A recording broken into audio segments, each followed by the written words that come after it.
Q&A time.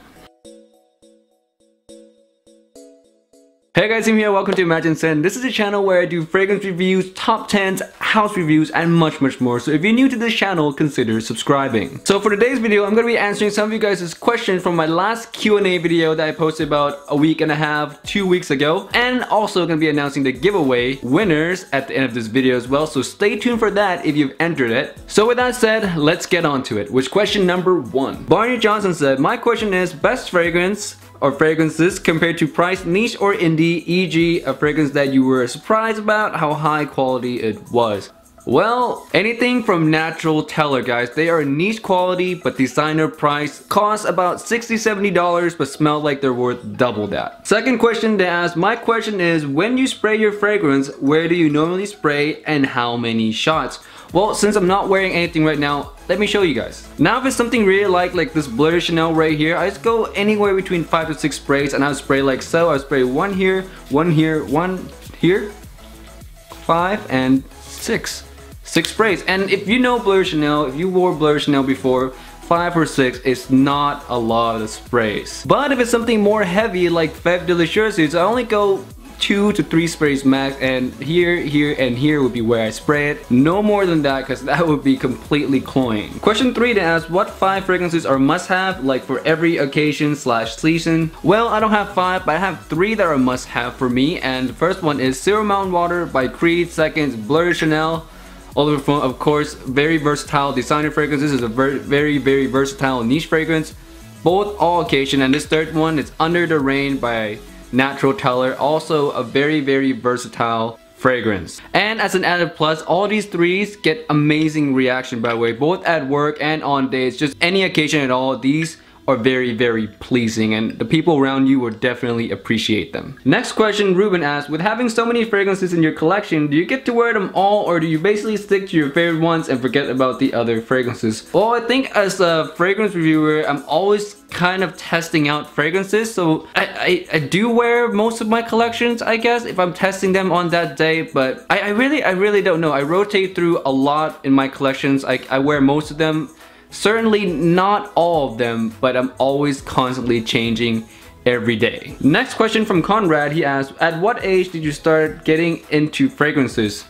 17. This next one is from Facebook, Lorenzo. He asked, hey Tim, I'd like to know what inspired you to make YouTube videos. Also, with giants already well into the fragrance game like Redolessence, Brooklyn's Fragrance Lover, Drag Dog, and Jeremy Fragrance, did you ever feel discouraged? No, I never feel discouraged by big name people. I feel more inspired by what they do, and most of those that you name inspired me to become a creator. I wanted to start my own YouTube channel for a while now. I didn't know what to start in, but I knew my passion was in fragrances, so just watching these guys actually was the inspiration behind me starting my own channel. This next one is from Evan from ModernScents. If you don't know him, go check him out. He's asking a really awesome question, so here it is.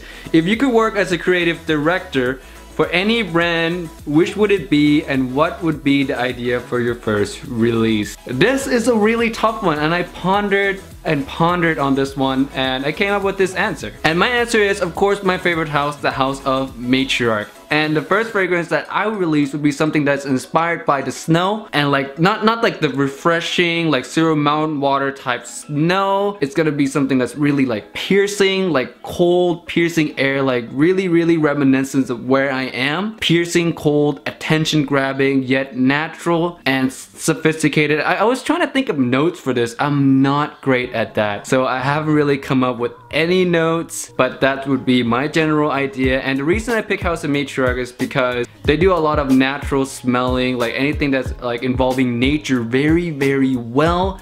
And if I was gonna pick any house to do a natural smelling fragrance for me, House of Matriarch would be the house. Next question we have, if you could only own 3 fragrances, what would they be? I think this is like the worst nightmare question for any fragrance enthusiast, so here they are. Again, Zero Mountain Water for all my needs, all occasion needs, my grab and go fragrance. Second, Coco Blanc because it's still one of my most favorite smell in the world. I can't live without this one. And third, Pardon for all my dating, all my I wanna be sexy type of times. This one works like magic. Next question we have, favorite gourmands, indie and niche besides Coco Blanc. LOL.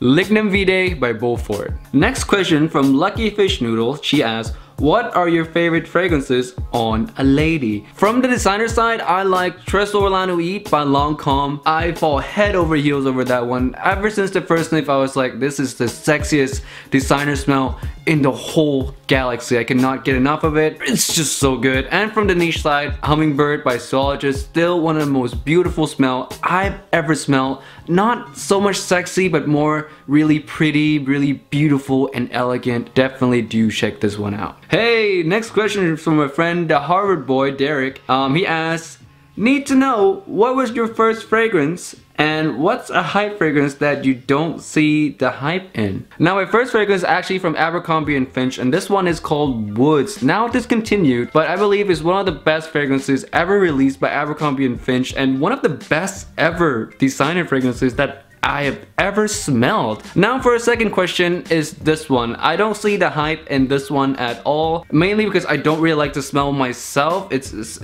I just don't like it. It's an aquatic, watery bubblegum. It's just weird and I don't really get it. Next question, how old are you and do you have a girlfriend? I am 21 years old and yes, I do have a girlfriend. Hold on. Oh, I think she's calling right now. Oh, hey Kate. Yeah, I'd love to hang out tonight. So yeah, I have to finish my Q&A though. You know, like, you know, important work stuff, but I'll definitely see you sometime. Yeah, for sure. Next question is from Jay Copeland. He's also another YouTube reviewer, guys. I have his link down in the description below. But his question is, what is your most regretful fragrance purchase? Doesn't have to be a blind buy. Blurberry Man. This is just one of those fragrances that smelled really, really good off paper, and I was just too dumb to try it on my skin before purchasing. After I got home, instant regret. Anyone want to buy this one off me?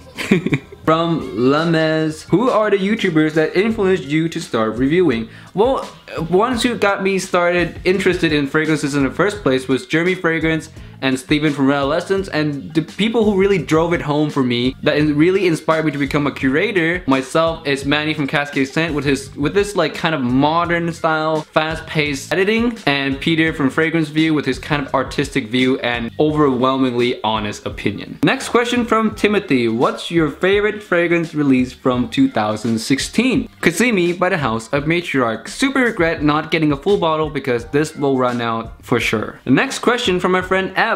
He asked, what do you do to supply your fragrance needs? What type of work? Also, how do you hear about these cool, unheard of niche houses that are on your channel? For first question, how do I supply my fragrance need? I work full-time as a teacher's assistant. That pays pretty well. And I also sell secondhand cell phones on my local Facebook selling trade, kind of like Craigslist. I just kind of flip phones, like, you know, you buy low, you sell high. Yeah, those kind of stuff. For the second question, I heard about a lot of these houses from just doing research. Like for all these Thai niche houses, I actually searched on Google Thai niche perfumes and a bunch of them popped up. I discovered some from other people's YouTube channel, like Peter introduced me to like House of Matriarch and all those other wonderful stuff. Jeremy Fragrance, his old niche list actually has a bunch of like interesting houses you guys should definitely check out. Go watch his old indie niche top 10 videos. And I also discovered a lot from Maximilian Heusler's channel, his scent safari videos. He always have new houses like coming every week, so check out his channel and his scent safari series. You're gonna find a bunch. Next question from Daniel. He asks, if you had to choose one niche house for someone who is new to niche perfumery, which would it be? If I was to choose a new niche house, I would go with the safest house is probably Creed. Just go with Creed. Like, that's what I started off with. That's what kind of introduced me to the niche market. If not Creed, then go with Tom Ford's very popular house. Just start off with anything that's popular, so you can have some kind of like a reference to build off of, I guess, like when you ask people for like opinion on these fragrances, or when you go and search for reviews for fragrances, you're gonna find a lot more of those information. So start off with those. Question from another reviewer. This guy knows candy fragrances. I have his link down there as well. He asked, would you rather someone who doesn't know what you like buy you a fragrance that costs $150 or someone give you $50 to put towards a fragrance of your choice? Definitely give me the $50 to put towards a fragrance of my choice, because if someone doesn't really know my taste, and depends on who they are, if they don't really know a lot of fragrances, they might spend $150 like at Sephora on like Dolce & Gabbana 1, which I could have easily got for 30 bucks on eBay. So not a good trade. Next question from Eric. Other than fragrance, what are you passionate about? Traveling. I love to travel. If I can travel every day to a whole different place, I totally would. I just wish my wallet would agree with me. Next question is from my friend Tammy, and she asks, where do you see this fragrance journey taking you? Is this something you want to do as a career or just a hobby for the love of it? Definitely, Tammy, I really want to make it into a career. I just want to do anything that's related to fragrances, whether I become a perfumer myself or a creative director like Victor Wong, or just do anything about fragrance. Work in a fragrance store, maybe in a niche indie fragrance store, that would be awesome as well, like Krista or Evan. Just anything that has to do with fragrances. I just love this passion so much that I am willing to like dedicate myself to this field. Next question is from JBrew1992, and he asks, when did your family move to Alaska and why, and where did you live before? How big of a difference change was the move, and if you could live anywhere else, where would it be? In the US and international? Whew, long question. When did I move to Alaska? I moved to Alaska in 2007. Why? Because I kind of follow my family up here. Before Alaska, I lived in Thailand. I live in the capital, Bangkok, Thailand. It's super different. I went from 100-degree weather to -30. And Thailand, I live in a big city. Alaska, Bethel only has 6,000 people. So you can imagine it's heaven and earth kind of difference. And if I can choose to live anywhere in the US and international, in the US it'd definitely be New York. I just visited there, fell in love with it, absolutely in love with the city there. And for international, Paris. I'd love to live in Paris. Next question from Potsdam2301. He asks, you used to shoot some reviews outside, really love those. Alaska has very vivid and picturesque scenery. So what are your favorite shooting location in the place you live? And where would you like to do an outside review if you had another chance? My favorite place would be like Pinky's Park, where I shoot my Ataliberto Ranch house review. And if I could shoot a video anywhere, I would love to shoot my video in Maldives. Alright, I think that's where I'm gonna end the Q&A. Thank you so much for all the questions. I hope it's been fun to get to know me. I know it's been fun for me to answer all these questions and get to share a little bit of myself with you, the audience. So thank you so much again. And now let's get into the most exciting part you guys been waiting for, the drawing for the giveaway. 2 prizes, 2 winners. And the first drawing is gonna be for the 5 ml Coco Blanc with the 1 spray missing. But the 5 ml Coco Blanc drawing. JBrew1992. Don't worry guys, I picked up all the names, so next drawing, everyone's name is still in here. Last drawing is for Secret Tobacco Coco Tauride. 5 ml, one of the best gourmand ever.